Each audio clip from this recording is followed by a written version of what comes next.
नमस्कार। Class 11th accountancy. हमने अपनी लास्ट क्लास में अकाउंटिंग इक्वेशन से रिलेटेड एक न्यूमेरिकल क्वेश्चन ट्राई किया था। हमारा न्यूमेरिकल क्वेश्चन थर्ड है, एनसीईआरटी का न्यूमेरिकल क्वेश्चन थर्ड को हम सॉल्व कर रहे थे, जहां हमने 5 ट्रांजेक्शन कंप्लीट कर लिए थे। नेक्स्ट ट्रांजेक्शन था मनी से रोकड़ प्राप्त किया। जैसे ही आप किसी पर्सन से कैश रिसीव करते हो, हमने पहले मनीष को माल बेचा था, और जब हमने उसको माल बेचा था, हमने इससे रिलेटेड पॉइंट्स भी क्लियर किए थे कि जब हम माल बेचते हैं उस टाइम हमारे पास एक सेल्स क्रिएट होता है। सेल्स मीन्स हम यहाँ पे उसको स्टॉक लिखते हैं। अब इस माल को यदि आपने नकद बेचा है तब तो हमारे पास इफेक्ट होगा कैश, और उधार बेचा है तो होता है डेटर्स।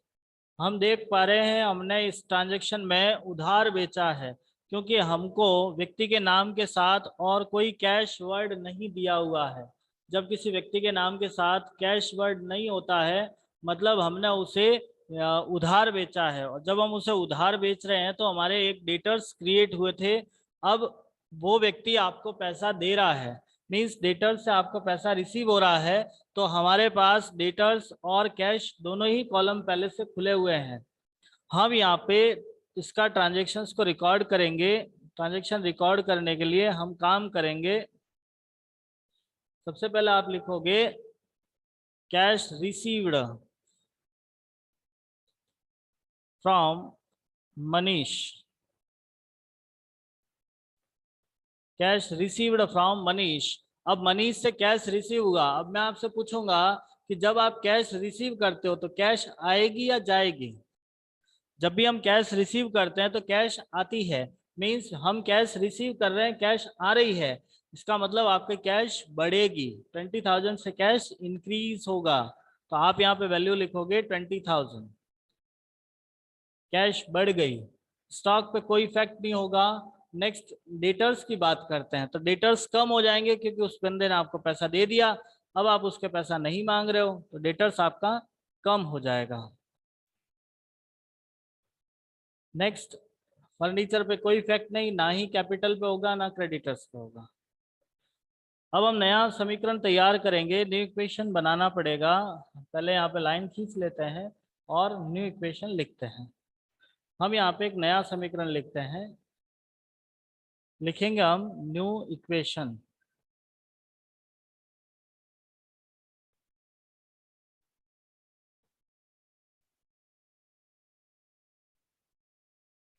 हमने लिखा न्यू इक्वेशन। न्यू इक्वेशन में देखोगे आप 1,16,500 रुपए, जिसमें 20,000 और ऐड हो गए तो 1,36,500। ये सेम वैल्यू है 32,500 का। ये अब जीरो हो गया क्योंकि 20,000 था। 20,000 पूरा का पूरा आपने रिसीव कर लिया। फर्नीचर का 10,000 एज इट इज वैल्यू आएगी, कोई चेंज नहीं है। कैपिटल आपका 1,79,000 एंड ये जीरो हो गया। अब हम अगला ट्रांजेक्शन देखते हैं। नेक्स्ट ट्रांजेक्शन में लिखा किराया। जस्ट आपको इतना सा लिखा है किराया, मतलब आपने रेंट पेड किया होगा। जब कोई प्रॉपरली इंफॉर्मेशन नहीं है, इसका मतलब आपने रेंट पेड किया है। नेक्स्ट ट्रांजेक्शन लिखोगे रेंट पेड। किसी खर्च को आप चुका रहे हो, जैसे आप किसी खर्चे का पेमेंट कर रहे हो, मतलब आपके यहाँ से कैश जाएगी। हमारे यहाँ से कैश कम हो रही है, हमने 1,000 रुपये कैश में से लेस कर दिया। स्टॉक पे कोई इफेक्ट नहीं होगा, डेटर्स पे कोई होगा नहीं, फर्नीचर पे कोई नहीं होगा, और कैपिटल में से भी 1,000 रुपये लेस होगा क्योंकि हमारा लॉस है। किसी भी खर्च का ट्रांजेक्शन को लिखने के लिए हमें कैश और कैपिटल में से लेस करना होता है। कैश में से लेस करोगे, कैपिटल में से लेस करोगे। कैश में से लेस करना है, कैपिटल में से लेस करना है, आप दोनों में से लेस कर लीजिएगा। नेक्स्ट, उसके बाद हम अगला ट्रांजैक्शन देखते हैं। ये समझ में आ गया आपको? किसी भी एक्सपेंसेस के लिए आपको कैश एंड कैपिटल में से लेस करना है। नेक्स्ट आगे हम लिखेंगे न्यू इक्वेशन। हर ट्रांजैक्शन के बाद आपको इक्वेशन तैयार करनी है। न्यू इक्वेशन बनाएंगे हम। 1,36,500 में से आपका 1,000 रुपीज गया तो 1,35,500। नेक्स्ट 32,500। ये जीरो, कोई नहीं बचा आपके पास में। Same as it is 10,000। 1,78,000 और 0। नेक्स्ट लास्ट ट्रांजेक्शन है आपका यहाँ पे। अगला ट्रांजेक्शन दिया है आहरण, मीन्स ड्राइंग हुआ है आपके यहाँ से, हमने ड्राइंग किया है। जब हम ड्राइंग कर रहे हैं तो ऐसी कंडीशन में हमारे यहाँ से कैश कम हो जाएगी, कैपिटल भी कम हो जाएगी, क्योंकि जब क्लियर लिखा हुआ नहीं है कि ड्राइंग में आपने क्या निकाला है, माल निकाला या पैसा निकाला, तो हम ये मानेंगे कि हमने कैश ही निकाली होगी। हम यहाँ पे अगला ट्रांजेक्शन लिखते हैं, नेक्स्ट ट्रांजेक्शन लिखेंगे ड्राइंग।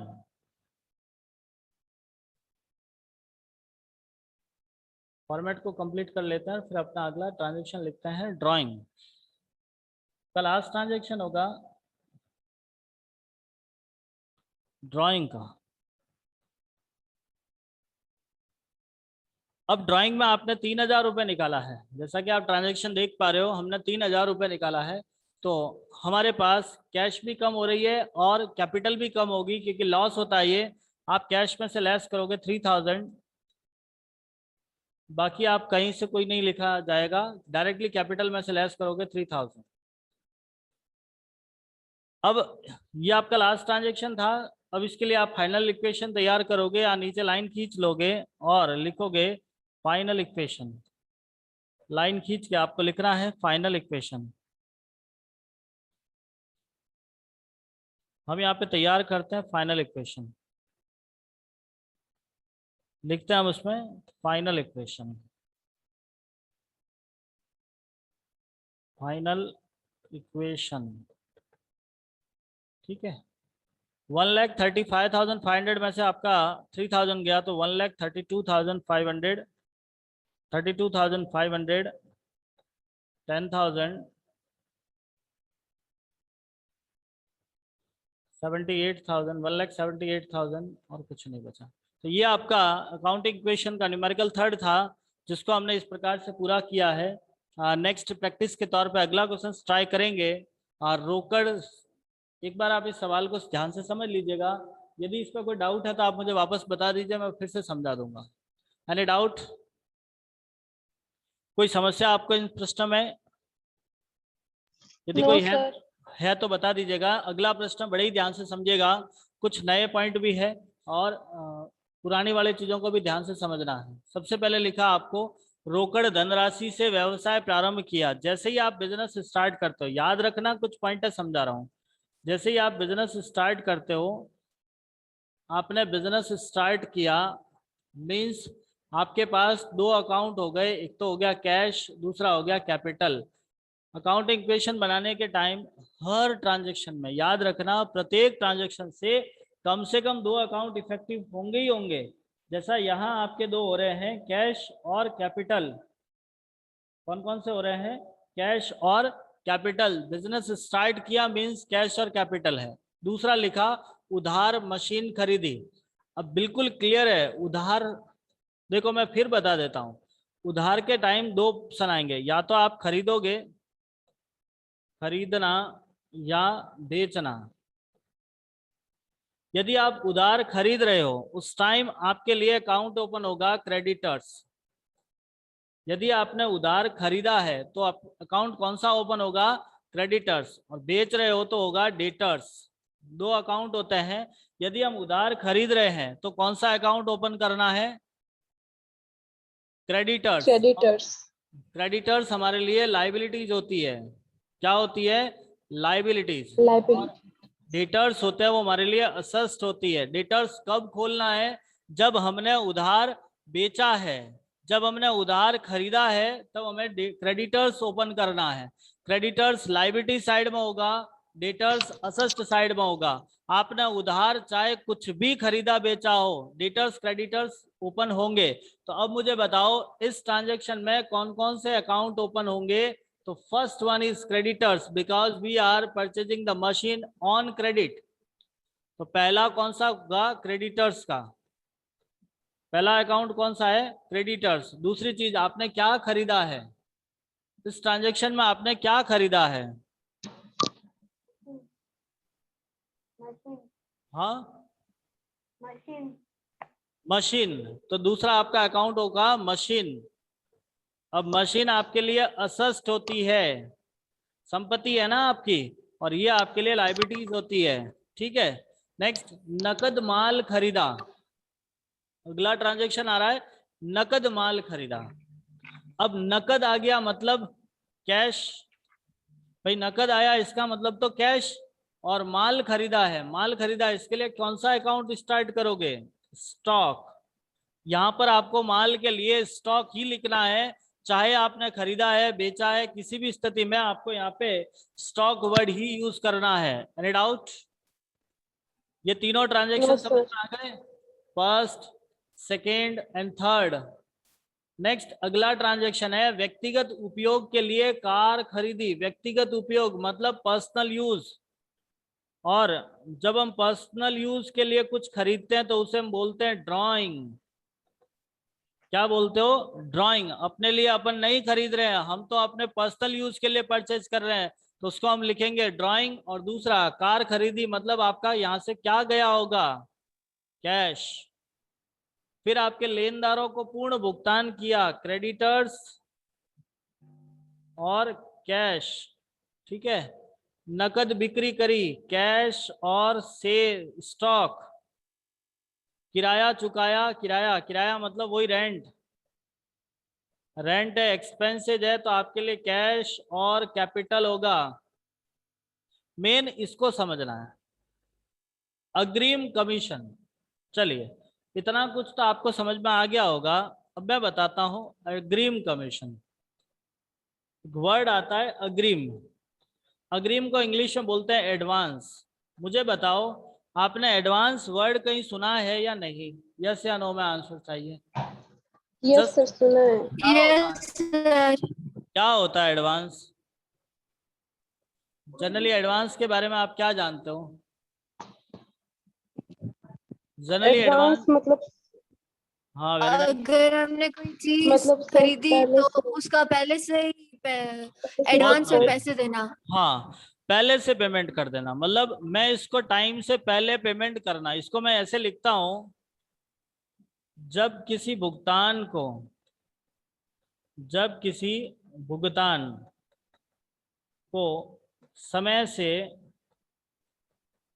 पूर्व चुका दिया जाता है,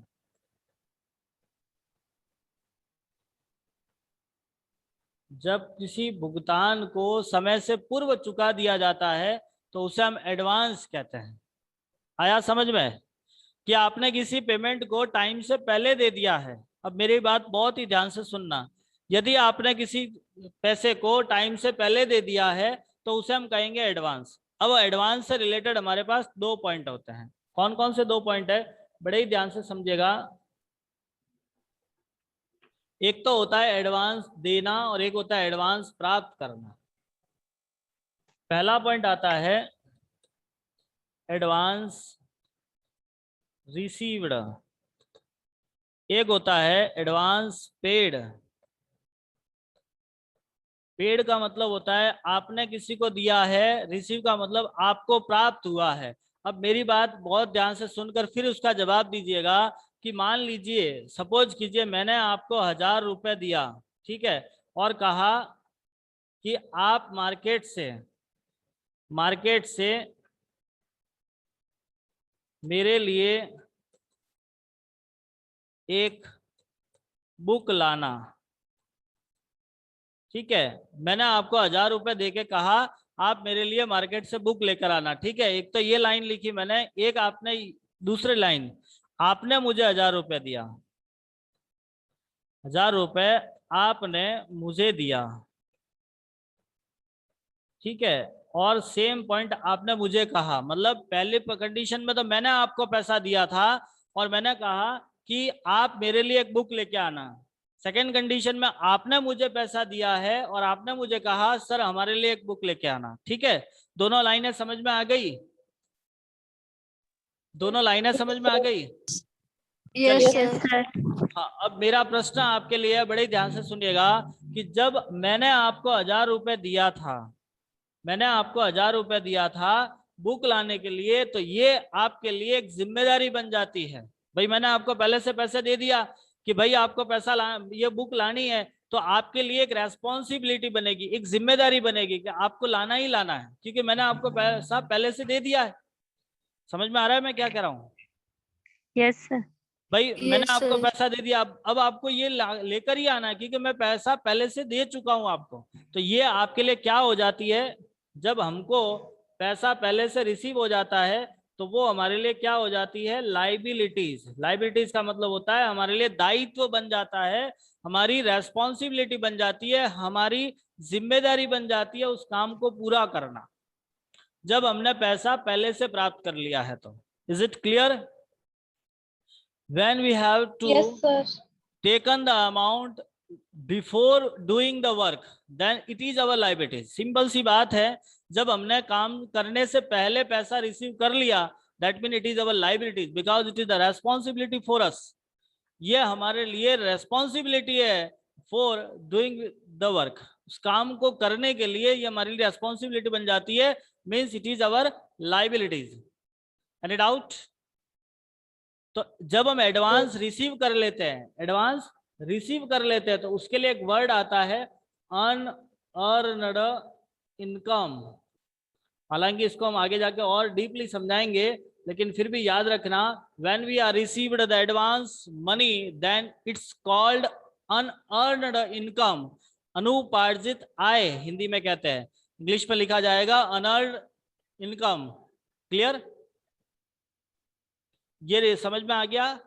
Yes, sir. अब आता है एडवांस पेड।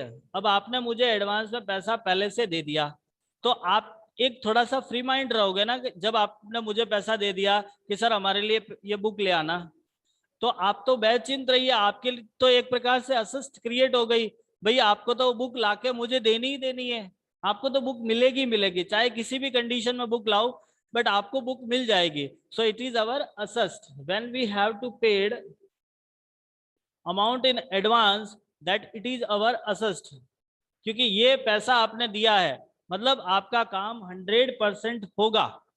आपने पैसा पहले से दे दिया है, मतलब आपका काम होगा, सो होगा ही होगा। इसीलिए हमारे लिए कह सकते हैं it is our asset. Is it clear? हमने पहले से दे दिया मतलब वो हमारे लिए असेस्ट है, हमने पहले से ले लिया मतलब हमारे लिए लायबिलिटीज है। तो ये असेस्ट समझ में आ गई? Yes, sir. हाँ, तो इसको बोला था अनर्ड इनकम, तो इसको बोलते हैं प्री पेड। प्री का मतलब पहले और पेड का मतलब चुका दिया, तो प्री पेड। क्लियर हो गया? तो हमारे पास एक ट्रांजैक्शन है, अग्रिम कमीशन प्राप्त किया। अग्रिम कमीशन प्राप्त किया, अग्रिम का मतलब होता है एडवांस, कमीशन रिसीव्ड। रिसीव मतलब क्या किया आपने, लाइबिलिटीज होगा, रिसीव है तो क्या होगा, लाइबिलिटीज होगा। अब इसके लिए हम कॉलम बनाते हैं और इसको सॉल्व करने की कोशिश करते हैं। सबसे पहले हम यहाँ लिखेंगे अकाउंटिंग इक्वेशन। अकाउंटिंग इक्वेशन, लेखांकन समीकरण। ठीक है बेटा, समझ में आ रहा है क्या करवा रहा हूं? Yes, sir. चलो, इसके लिए हम एक फॉर्मेट बनाते हैं।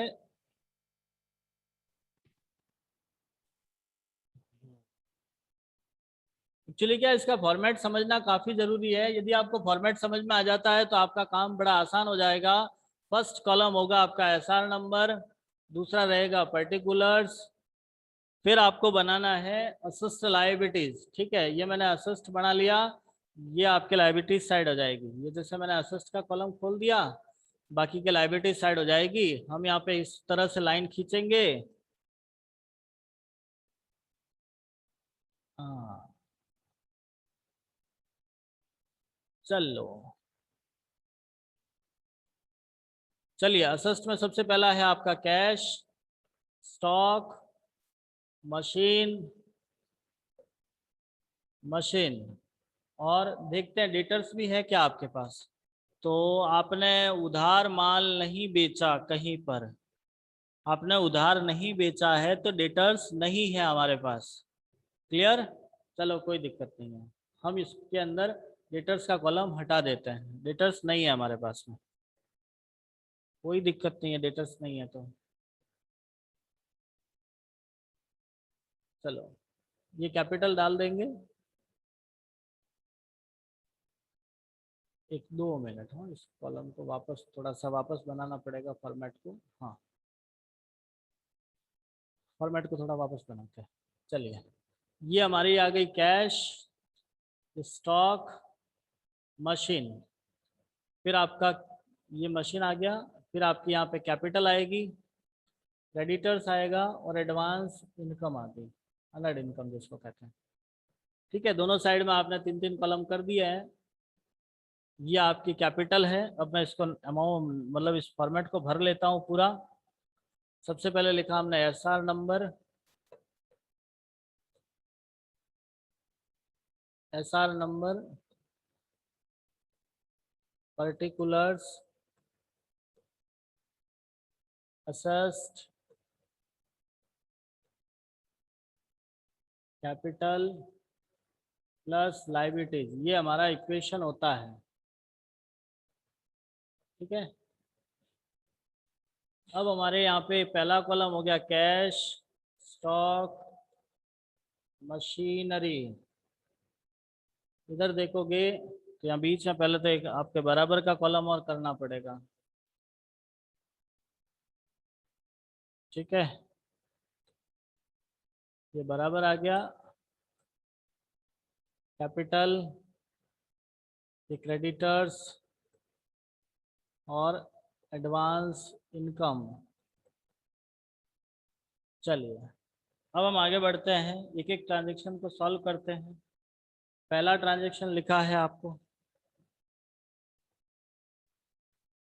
रोकड़ धनराशि से व्यवसाय प्रारंभ किया। जब भी हम बिजनेस स्टार्ट करेंगे हम यहाँ लिखेंगे फर्स्ट ट्रांजैक्शन, बिजनेस स्टार्टेड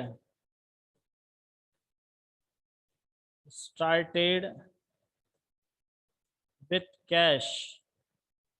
आपने बिजनेस स्टार्ट कर दिया कैश से। जब भी हम बिजनेस स्टार्ट करते हैं हमारे यहाँ पे कैश आती है। बिजनेस स्टार्ट करोगे कैश आएगी, और कितनी कैश आ रही है तो 1,50,000। तो आप यहाँ लिखोगे कैश में 1,50,000 और कैपिटल में भी 1,50,000। जितना कैश होगा उतना ही कैपिटल होता है, इस बात का ध्यान रहे। सेकेंड ट्रांजेक्शन होगा उधार मशीन खरीदी 40,000। हम यहाँ लिखेंगे machine purchased, machine purchased on credit. उधार को इंग्लिश में क्रेडिट बोलते हैं। 40,000 की जब हमने उधार खरीदी है तो कैश पे तो कोई इफेक्ट ही नहीं होगा। मशीन खरीदी है, स्टॉक से कोई मतलब नहीं है। मशीन में लिखोगे 40,000, क्योंकि जब भी हम खरीदते हैं तो मशीन आती है और यहाँ वैल्यू हो जाएगी 40,000 से। दो ट्रांजैक्शन के बाद आप इसका नया समीकरण तैयार करोगे। हम यहाँ से एक लाइन खींचेंगे और नया समीकरण बनाएंगे। हम लिखेंगे न्यू इक्वेशन।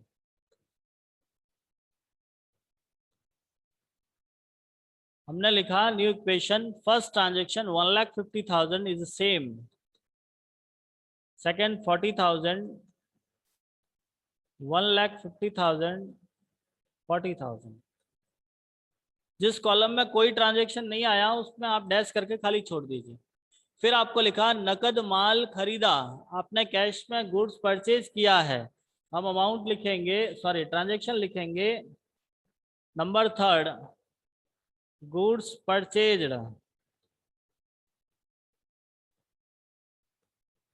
हमने नकद खरीदा है। जब भी हम माल खरीद रहे हैं, कैश खरीद रहे हैं, इसका मतलब आपका कैश जा रही है। कैश जाएगी मतलब आपके यहाँ से पैसा कम होगा। आप यहाँ से 20,000 लेस कीजिए। माल आएगा मतलब आपको स्टॉक में ऐड करना है 20,000। बाकी आप कोई ट्रांजैक्शन कहीं नहीं है, डैश कर दीजिएगा। नेक्स्ट अगला ट्रांजैक्शन देखोगे, उससे पहले आपको नया समीकरण तैयार करना है। हम यहाँ लिखेंगे न्यू इक्वेशन। 1,50,000 में से 20,000 गए तो पीछे बचा 1,30,000। 20,000 आपका स्टॉक है, 40,000 आपकी मशीन है, सेम 1,50,000 आपका कैपिटल एंड 40,000 आपकी है क्रेडिटर्स का। अगला ट्रांजैक्शन देखोगे, व्यक्तिगत उपयोग के लिए कार खरीदी। आप पर्सनल यूज के लिए कार खरीद रहे हो तो ये तो हमारे लिए ड्राइंग है, और ड्राइंग है मतलब कैश और कैपिटल में से लेस करना है। आप ड्राइंग के लिए ज़्यादा दिमाग नहीं लगाना है, डायरेक्टली आपको कैश और कैपिटल में से लेस करना है। फोर्थ ट्रांजैक्शन लिखोगे, car purchased, car for personal use, car purchased for personal use. अब आपने कार खरीदी है 80,000 में। अब 80,000 में कार खरीदी है तो आपके यहाँ से पैसा जाएगा। भाई आप पर्सनल के लिए खरीदो या बिजनेस के लिए खरीदो, कैश तो यहाँ से जा रही है मतलब आप यहाँ से लेस करोगे 80,000। लेस करने के लिए आपको इसको ब्रैकेट में दिखाना होगा। माल आया नहीं है, मशीन से कोई मतलब नहीं, और इतना का इतना आपका लॉस हो गया, आप यहाँ से कैपिटल में से लेस करोगे, कैश और कैपिटल में से लेस करोगे 80,000। ये समझ में आ रहा है मैंने क्या किया है? बेटा नहीं समझ में आया तो पूछ लीजिएगा। नेक्स्ट अगला ट्रांजैक्शन देखोगे आप। अगला ट्रांजैक्शन से पहले आपको न्यू इक्वेशन तैयार करना है। न्यू इक्वेशन 1,80,000 माइनस 1,30,000 में से 80,000 गए, पीछे बचे 50,000, 20,000, 40,000। इधर देखोगे आप 1,50,000 में से 80,000 गया, पीछे बचा आपका 70,000 और 40,000। ठीक है। अगला ट्रांजैक्शन है, लेनदारों को पूर्ण भुगतान में 38,000 चुकाया। पूर्ण भुगतान का मतलब होता है अब आपके वो कोई पैसा नहीं मांग रहे, आपने उनको सारा पैसा दे दिया। अब हम देखते हैं हमारे क्रेडिटर्स हमारे कितना पैसा मांग रहे थे, 40,000। क्रेडिटर्स कितना मांग रहे थे, 40,000। हमने उनको कितना दिया, 38,000। हम लिखेंगे यहाँ पे cash paid to creditors as fully settlement. ठीक है, 38,000 दे दिया तो आप 38,000 लेस कर दो यहां से। अब स्टॉक में कोई इफेक्ट नहीं, आपने यहां से 40,000 पूरा दिया। फुली सेटलमेंट का मतलब होता है पूरा देना। ठीक है, मुझे बताओ 40 की जगह आपने 38 दिया है, आपको प्रॉफिट हुआ या लॉस हुआ? प्रॉफिट। कितना प्रॉफिट हुआ? 2,000। हाँ, प्रॉफिट को आप कैपिटल में ऐड करते हो। यदि आपका प्रॉफिट है मतलब आपको कैपिटल में ऐड करना है। आया समझ में? तो आप यहाँ लिखोगे 2,000 ऐड कर लिया आपने। अब हम इसका नया समीकरण तैयार करेंगे। देखो हर ट्रांजैक्शन के बाद आपको नया समीकरण बनाना है, इट इज कंपल्सरी। ठीक है, इस बात का ध्यान रहे। हम यहाँ लिखेंगे न्यू इक्वेशन 50 में से 38 गया, पीछे बचा 12,000। 20,000 एज इट इज है आपका 40,000।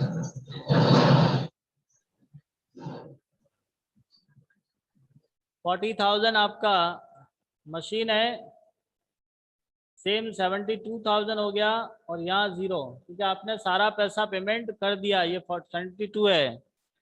नेक्स्ट अगला ट्रांजैक्शन देखते हैं। अगला ट्रांजैक्शन क्या लिखा आपको,